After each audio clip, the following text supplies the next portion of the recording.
morning to all of you. Respected Ms. Sunita, Dr. Akhilesh Gupta, Professor Kating, Ms. Veena, and my dear friends.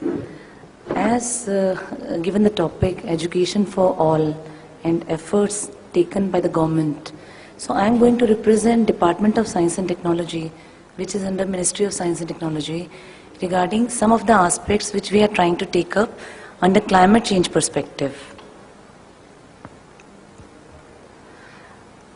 I will not go into much details because already time allocated to me by Chairman is, I think 15 minutes, no? So I think I'll skip all the introductory part. As all of you know very well about the government initiatives and government departments, which are very actively involved in S&T sectors, in which education plays a very prominent role. So straight away I'll come to the climate change program, which is one of the important program being handled by Department of Science and Technology, which has been launched under NAPCC, which all of you might be knowing. It is National Action Plan for Climate Change, which was launched by Prime Minister Council in the year 2009. So broadly, I'll be talking about the national missions. There are around 8 national missions which have been taken up under NAPCC, and what DST is exactly doing to implement these missions, what kind of capacity building which is leading towards the education sector we are trying to rope in, and then finally in what manner we can have the involvement of universities and other institutions, educational institutions, in implementing these important missions. Sorry for the sore throat, I think you are able to hear me. Yeah, these are the broadly 8 national missions which under NAPCC government has launched, which are straight away taken up by Prime Minister Council. I will not go into all because there are around 8 missions in which 5 are towards adaptation policies and 3 are towards mitigation. So these 2 which I have highlighted, that is what we are trying to implement and coordinate. Out of which one is National Mission for Sustaining the Himalayan Ecosystem, and second one is the National Mission on Strategic Knowledge for Climate Change, apart from other important missions which is towards solar, energy efficiency, water, sustainable habitat, green India and sustainable agriculture, which are being taken up by other government ministries. Now these 2 missions which we are undertaking in Department of Science and Technology, the broad objectives which we are trying to attain are to build S&T capacity building, to fill the knowledge gap and create new knowledge. It is one of the common objectives which in both the 2 missions which I said, on Himalayan mission and also strategic knowledge generation, we have to undertake. There is lot of institutions which are into S&T area, but when it comes to putting the knowledge together and comes for the policy generation, government is not having the knowledge, ready-made knowledge, which is like within their perspective to take it up further for the policy decision. I think the Commissioner Madam will agree with me. So we are trying to capture the knowledge available with all the S&T institutions, in which university and institutions play a very major role, and we are trying to target the knowledge gap areas so that we can create a knowledge platform. Then this knowledge, generated knowledge information system, should be utilized for possible policy directions for adaptation and mitigation actions to combat the ill effect of climate change. Now, what are these S&T capacity building which we are trying to target? Here, the capacity building for the educational sector plays a very important role. First one is the climate change science. In science, there are several areas apart from researchable issues. We want to strengthen the observational systems, and also India is lacking in specific location-specific modeling. If there are some modelers sitting there, I think they will agree with me. We have got several modeling experiences, but when it comes to a location-specific or region-specific knowledge, like already we say it's going to rain or whatever, but everybody makes a joke that whatever is prediction, that may not be actually existing. So we want to strengthen observational system, and climate change is a very complicated area, which is not only one aspect, but it's a combination of multi-institutional, multi-dimensional areas. So India has to really make a strong footing in this area. Under our program, we want to strengthen this climate change science arena. Then second one is the human and institutional capacity building. Now all of you will agree that though the knowledge is there, but we need to strengthen our youngsters, our researchers into the newer emerging areas. So DST is trying to develop certain programs, not only at the institutional level, but also at the individual level, so that they can take the advantage of the new, the kind of support we are trying to give to them, in which university and institutions should be a very active partner. Then technology scenario. Now the technological interventions are on.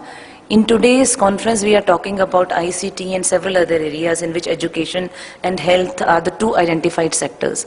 But likewise there are several sectors in which we need to undertake very cohesive or coordinated research approach and technological interventions, which is not only available in India but all around the world. We need to understand, which I think all of us don't know in some of the emerging areas. So under these missions we are trying to work into the generation of technological scenarios, and mostly global technology watch group kind of exercise we are trying to take up, in which energy, and there are several other sectors. I will not go into much details of that. If anybody is interested, they can contact me later on. Then fourth important part which comes under S&T capacity building is international cooperation. As I said, that international knowledge and institutions, they play a very important role for us in understanding what is going on around us so that we can reach to their level. So under DST's program, we are trying to develop cooperation with some of the countries who have already taken a lead into the adaptation and mitigation areas.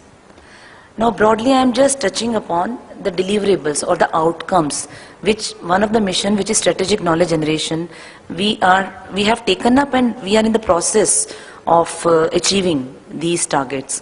One is the knowledge network generation into the emerging areas of climate change, then reports generation, global technology watch group on technologies which already I mentioned. We want to generate data and we want to cater to the national data centers. Some professor chairship we want to initiate. Then public-private partnership for adaptation and mitigation, which some of my previous speakers in other sessions also told about this, PPPs. Some thematic reports, knowledge portal, and decision support system on the burning issues. Yeah, so only ultimatum to me for 5 minutes only. I think quickly I'll just run around. So now under human and institutional capacity, as already I mentioned, we have developed few centers of excellence in the climate change. As already I was mentioning to VC sir in just few minutes back, that some of the states who are into climate change, who have got centers, we want to strengthen them, we want to create the center of excellence, and then human capacity building program with scientists or professors. These are the two centers which already we have launched. One is in IIT Bombay, another one is in ICRISAT Hyderabad in Neo City only, which are dealing with the climate change science, and another one is in plant protection area. And these are the two more which we have supported. One is Divecha Center at Bangalore and Indo-German Center for Sustainable Development at IIT Madras. And major coordinated programs which we have already launched is, one is IUCC, which is Inter-University Center of Glaciology, in which 4 of the major universities are partners. Their VCs were with us, and which we have taken up recently. And under international, Indo-Swiss Capacity Building Program in Glaciology. It is a very big program, so I think I cannot give a feel in 2 or 3 minutes, which we have launched with Swiss government partnership. At state level also, the state of Madhya Pradesh has joined hands with us in launching or creating a portal, which is Center of Excellence and Strategic Knowledge, specifically for the state of Madhya Pradesh. Likewise, we are reaching all the states of the country. These are the major R&D projects we have, which we have given to the major universities and institutions. I am skipping that. And some of the network, knowledge network, as I said, that knowledge we have to create in different areas. So some of the thematic sectors are CC and climate and human health, in which 10 universities are partnering with us. Another one is climate change science and modeling, in which again 7 research groups are with us. These are the upcoming, which is in the area of mitigation, agriculture and water resources. Now NMC, Himalayan Mission, quickly I'll go through that. It is again creating and building capacities specifically for Himalayan ecosystem. And here we want to target 12 knowledge institutions for their strengthening. And data collection is one of the important area and sharing for policy generation. Here now in capacity building, we want to target 100 specialists. We want to give them advanced training in glaciology, in which Swiss is also joining hands with us. And likewise, we are approaching other like international bodies. And observational network, already I said. GSHE is another governance issue, which Ministry of Environment and Forest is with us, and regional cooperation framework. Now I am coming to the concluding slides.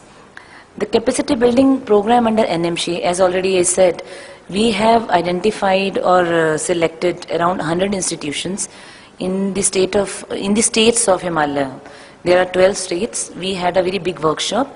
Around 100 institutions we approached, and around 50 institutions have joined hands with us, and we have received the proposals from them, which is in the finalization stage. And so we are going to come up with a very big program in which 25 or 50 universities, scientists, professors will be working for us to give a shape to the NMC's deliverable. And under Indo-Swiss capacity building, as already I mentioned, around 25 young scientists we want to train, and we are thinking that we may provide them a kind of career opportunity also after the completion of their this course successfully. It's a very tough procedure through which we are making the selection. 3-phase process we are following.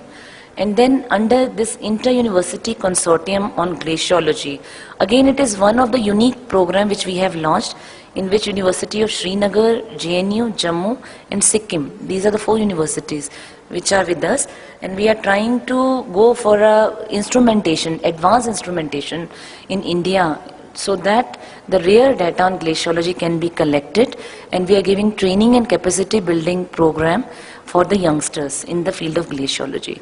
If anybody is interested, they can contact us, and they can also become a part of this capacity building program. This is the last one. Now, as I mentioned, out of the several CC programs which DST is already running, so we have already supported 8 universities, I will not read out the names, and 5 national educational institutions, in which IITs play a very dominant role. IIT Delhi, IIT Madras, IIT Bombay, IRI, IASC, the leading national institutions who are working into the field of climate change. And we propose to extend our area or our work even to other universities and national institutions as well. And also we propose to work in tandem with UGC to motivate universities and national institutions to actively participate in our climate change program. Thanks.